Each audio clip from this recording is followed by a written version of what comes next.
দর্শক, এই ভিডিওটি দেখার সময় মুখে আপনারা বালিশ চাপা দিয়ে তারপরে দেখুন, কারণ অনেক বেশি হাসবেন। দেখুন, নতুন বৌমা রান্নাঘরে নিয়ে এসেছে শাশুড়ি, কেমন সে রান্না করে সেটা দেখার জন্য। দেখুন, ডিম দিয়েছে, টমেটো দিয়েছে, এবার লবণ দিচ্ছে। শাশুড়ি কিন্তু অনেক ধৈর্য ধারণ করে দাঁড়িয়ে আছে। এবার রুটি কেমন বানায় সেটা টেস্ট করার জন্য আবারও তাকে রান্নার ঘরে নিয়ে এসেছে। এবার দেখুন, রুটি বানাচ্ছে, আটাটা মিক্সিং করেছে, এবার বেলন দিচ্ছে। দেখুন কি একটা অবস্থা, নতুন বউ।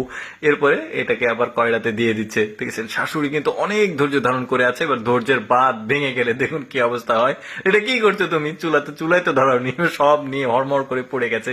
এবার দেখুন, দাদা মাছ ধরছে। একটা ছেলে এসে বলছে, দাদা কি মাছ ধরছো? এই যে বড় মাছ দেখো।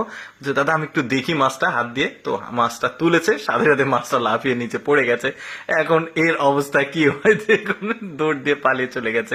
এরপর আরেকটা মজার ব্যাপার দেখে আপনাদেরকে। দেখুন, স্যালাইন হাতে করে নিয়ে আসছে, একটা লোক দৌড়ে আসতে গিয়ে ওর সাথে ধাক্কা খেয়েছে, স্যালাইন ছুড়ে মেরেছে। এখন এই লোকটা যখন বুঝতে পেরেছে, চিল্লাচিল্লি শুরু করেছে।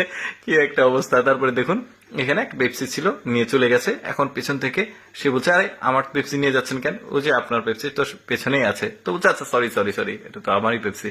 ওকে চলে গেছে। এখন সে পিছনে তাকিয়ে দেখছে পেপসিটা নাই।